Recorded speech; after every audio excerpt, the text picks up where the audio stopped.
Hey coaches, welcome back for another deep dive. Today, we're looking at something super important for our sprinters, strength training. But we're not just talking about general strength here. We're going to explore how to make those gym gains actually count, Yeah, on the track.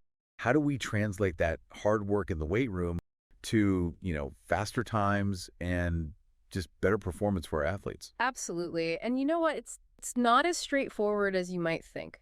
Just lifting heavy weights Right. Yeah. doesn't always translate directly to sprinting success. We need to be a lot more strategic than that. Absolutely. And thankfully, Athletics Australia has a fantastic article that really delves into this. It's called Strength for Sprinting, Connecting Gym Gains with Sprinting Performance. Strength for sprinting. Yes. I like it. This article really unpacks how strength is specific to the demands of sprinting. And as coaches, that's exactly what we need to understand, to help our athletes excel. And, reading this article, honestly, it got me thinking differently about how we approach strength training for sprinters. It's not just about, building big muscles. It's about training those muscles in a way that directly, translates to the movements and the demands that sprinting puts on the body. You hit the nail on the head there. It's all about specificity. Our bodies are incredibly adaptable. Yeah. They adapt to the specific type of training that we expose them to. Right. That's where this principle comes in, the specific adaptation to imposed demand, or the SAAD principle. Oh, the SA8 principle. Yeah, you're probably familiar with it, but Yeah. it's fundamental to how we design training programs. So are you saying if I want my sprinters to be explosive on the track, I need to train them to be explosive in the gym? That's exactly right. It's not just about being strong. It's about being fast and powerful. So it's not just about how much weight you can lift, it's how quickly and explosively you can move that weight. You got it. Think about sprinting for a second. It's all about generating rapid force, accelerating quickly, and then maintaining that speed. Right. So in the gym, we need to replicate those demands. We need to be training for explosiveness, not just brute strength. It's kind of like the difference between pushing a heavy car and throwing a javelin. Okay. They both require strength, Yeah, but the type of strength and the way you apply it is completely different. you're spot on. And to help us really break down this concept of specificity, the article highlights 5 key factors that we need to consider when we're designing training programs. Okay, hit me with those 5. All right, so we have velocity, we have muscle groups, we have muscle action, and then we have direction of force, and finally joint angle. Wow, 5 factors. That's a lot to unpack. It is, but trust me, understanding these factors is going to revolutionize how you approach strength training for your sprinters. I'm ready. Let's break it down. Starting with velocity. All right, velocity, let's talk speed. Yeah, it's all about how fast our athlete can move, right? Yes, but it's more nuanced than that. It's not just about top speed.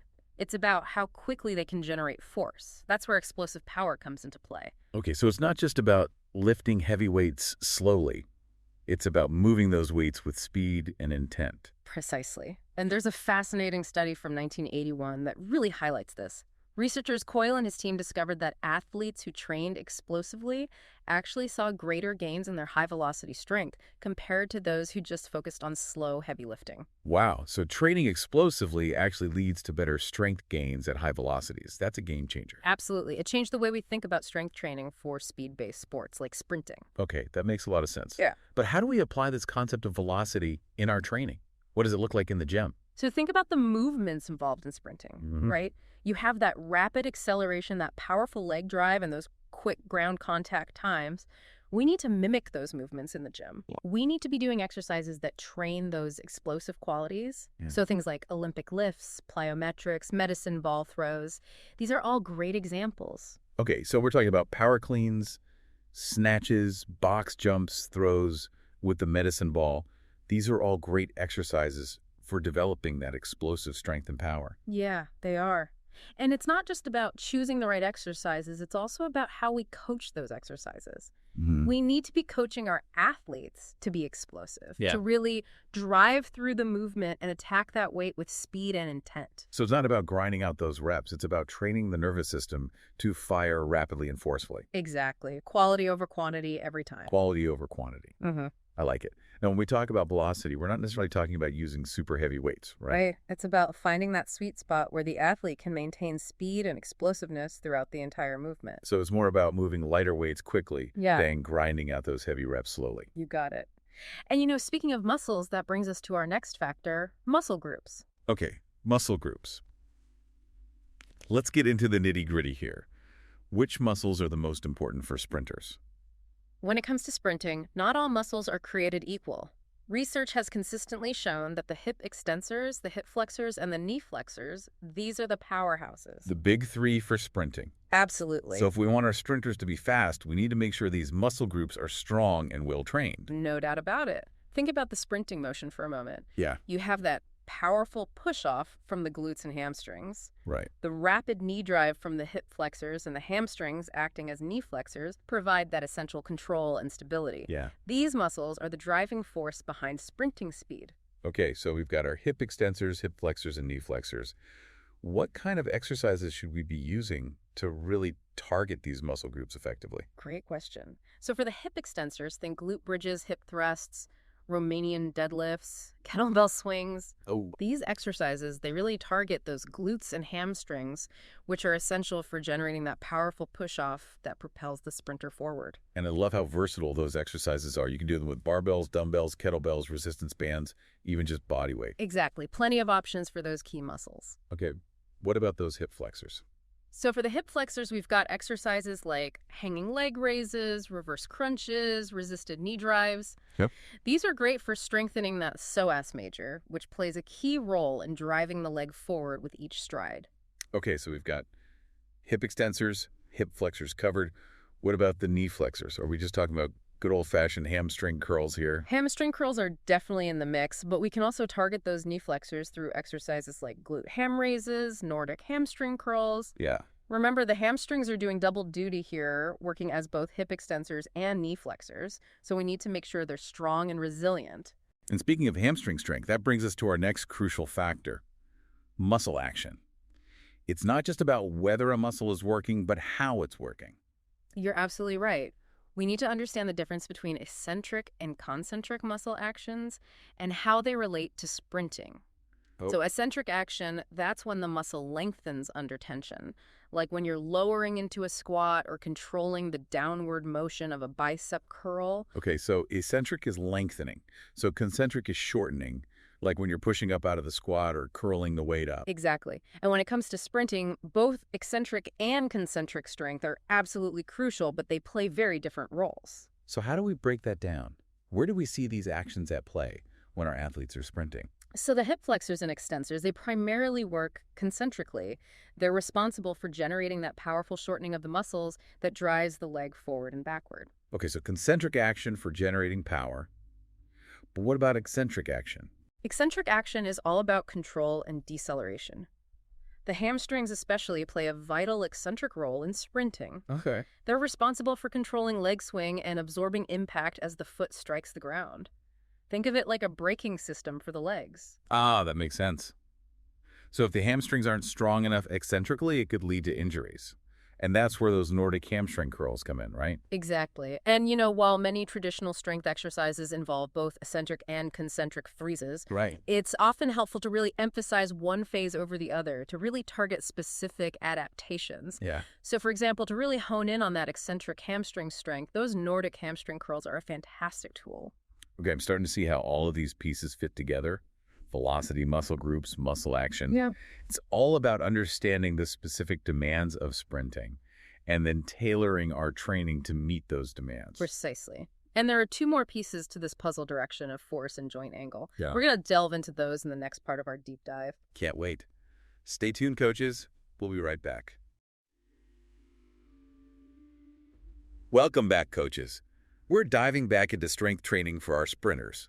And I'm already feeling like I've learned so much about how to make our gym work more effective. It's incredible, isn't it, how much science goes into it? And guess what? We're not even done yet.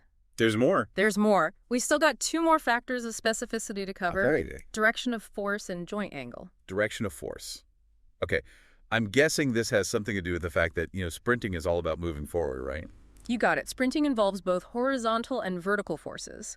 But research shows that horizontal force production, that's a stronger predictor of sprint performance. Okay, so we need to be training our athletes to generate force in the direction that actually propels them forward on the track. Exactly. The more force a sprinter can apply horizontally, the faster they'll accelerate and the higher their top speed.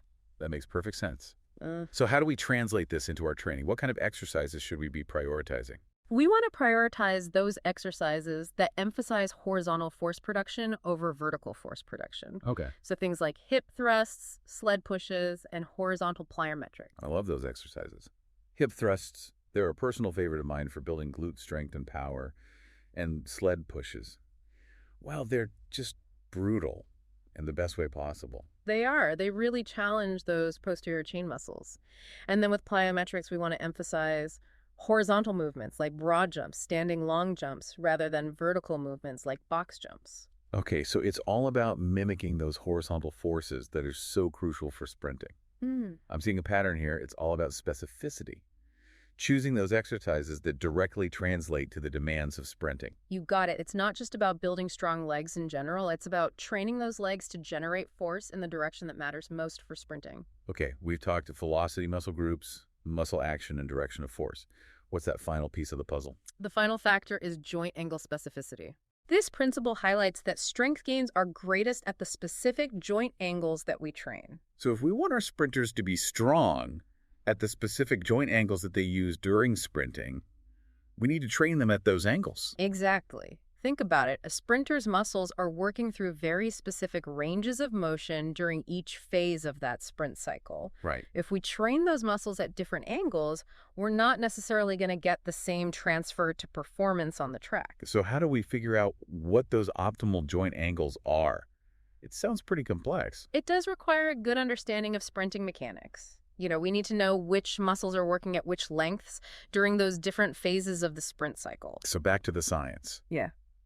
But once we have that knowledge, how do we actually apply it in our training? Okay, well, let's take the glutes as an example. Okay. Research has shown that the glutes, they're working at shorter lengths during the acceleration phase of sprinting. So to maximize strength gains in that range of motion, we might prioritize exercises like quarter squats or hip thrusts, which emphasize that shorter range of motion. So shallower squats for sprinting success. That's interesting because we often hear about the importance of full squats for overall strength and development. But it seems like for sprinters, we might want to prioritize those partial squats to really target those specific joint angles. Exactly. And it's not just about the glutes either. We need to consider those optimal joint angles for all the key muscle groups involved in sprinting. Right. So for example, the hamstrings, they work at longer lengths during the swing phase. So we might prioritize exercises like Romanian deadlifts or Nordic hamstring curls, which target those hamstrings at longer lengths. Okay, so it's all about matching the exercise to the specific demands of sprinting, taking into account those joint angles used during each phase of the movement. That's a lot to think about. It is. But with practice and a good understanding of these principles, it becomes more intuitive. Remember coaching. It's both a science and an art. That's a great point. We need to blend that scientific knowledge with our practical experience and our understanding of our athletes' individual needs. Exactly. No two athletes are exactly alike. Yeah. So while these principles of specificity provide a solid framework, it's up to us as coaches to tailor our programs to meet the unique needs and goals of each athlete. Right. And that brings us back to that importance of individualization. Yeah. We've got all these fantastic tools and strategies, Yeah. but we need to be thoughtful about how we apply them to each individual athlete. Absolutely. Now let's take a step back and look at the bigger picture. We've covered these 5 factors of specificity. Right. But how do we put all these pieces together into a coherent strength training program? That's a great question. We've got all this knowledge about velocity muscle groups, muscle action, direction of force, and joint angle. But how do we actually translate that into a training plan for our sprinters? Well, a great starting point is to consider periodization. We can break down the training year into different phases, like the off-season, preseason, in-season, and post-season, and then we can adjust our training emphasis based on the goals of each phase. The classic periodization model. I love how it allows us to really tailor our training to the specific needs of each phase of the athlete's development. Exactly. And within each phase, we can further break down our training into microcycles, typically week-long blocks of training. Okay. Each with a specific focus, whether it's maximal strength, power, speed, or injury prevention. Okay, so we've got our macrocycles or microcycles. How do we go about actually designing those workouts within each microcycle? So let's say it's a maximal strength workout. Okay. We'd typically focus on compound exercises like squats, deadlifts, presses, using heavier weights and lower reps, typically in that 3 to 5 rep range. Okay, and for a power workout, we'd shift our focus to explosive movements like Olympic lifts, plyometrics, medicine ball throws, using lighter weights and and higher reps, maybe in that 6 to 10 rep range. Right. And for speed workouts, we'd incorporate sprinting drills, resisted sprints, plyometrics, focusing on maximal velocity, and those quick ground contact times. And of course, we can't forget about injury prevention. Absolutely. We might dedicate specific workouts or even just portions of workouts to exercises that target potential weaknesses or imbalances. So things like Nordic hamstring curls for eccentric hamstring strength or glute bridges for glute activation. It's like we're building a strength training masterpiece, one workout at a time. It really is. We're taking those 5 factors of specificity, breaking them down into these specific training goals, and then choosing exercises and rep ranges that align with those goals. It's all about being strategic and intentional with our training. We're not just randomly throwing exercises together. We're building a program that is specifically designed to enhance sprint performance. And that's what makes this so exciting.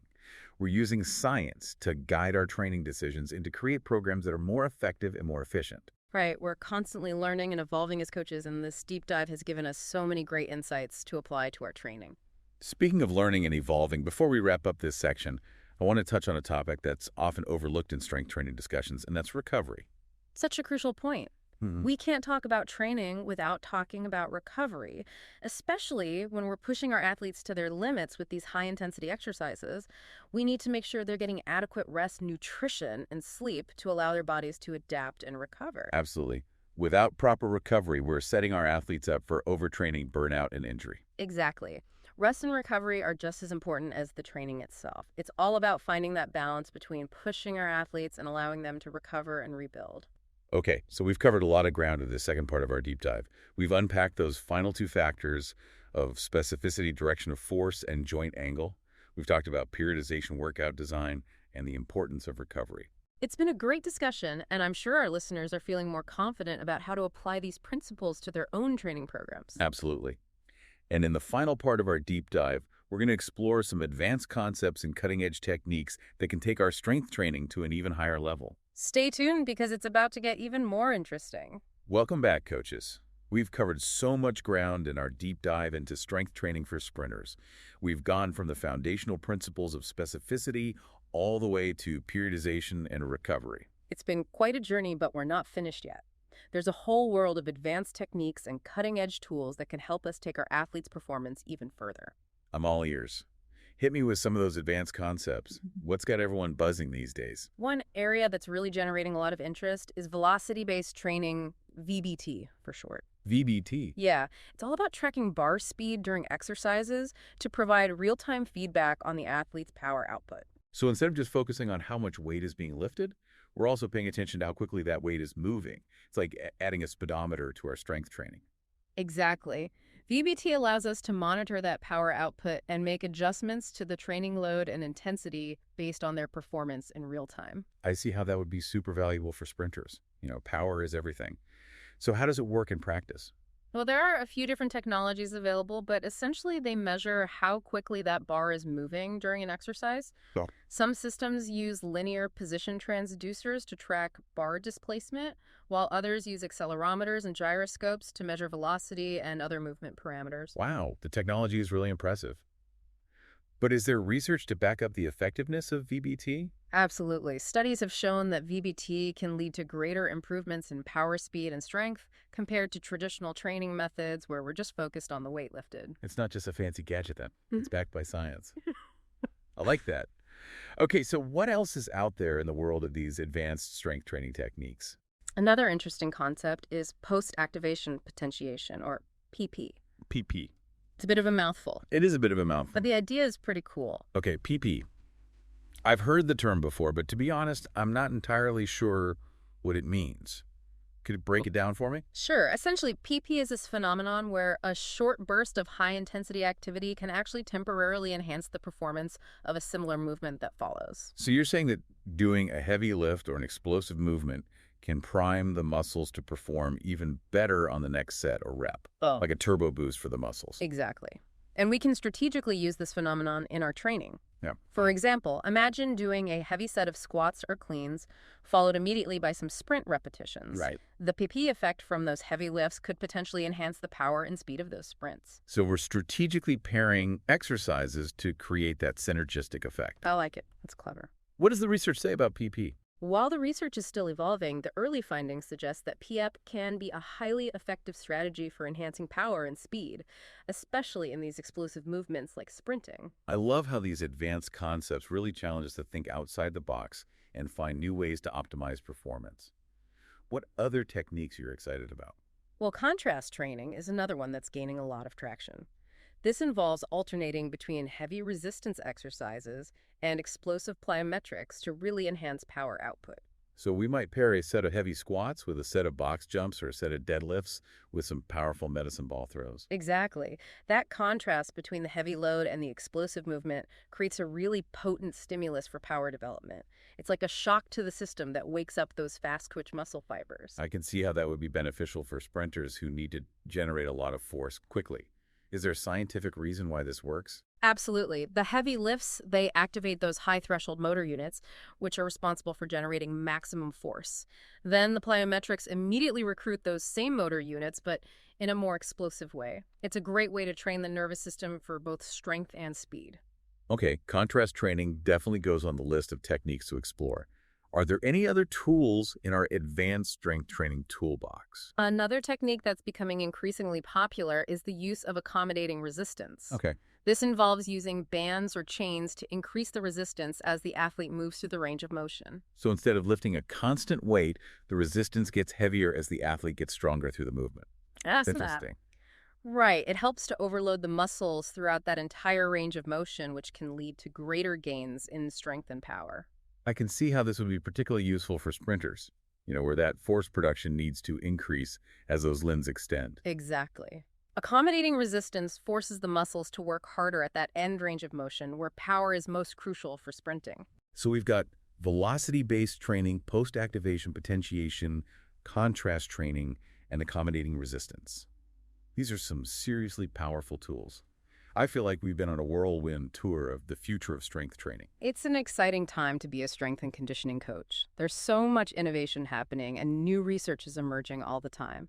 It's our job to stay curious, keep learning, and find ways to apply these advancements to help our athletes reach their full potential.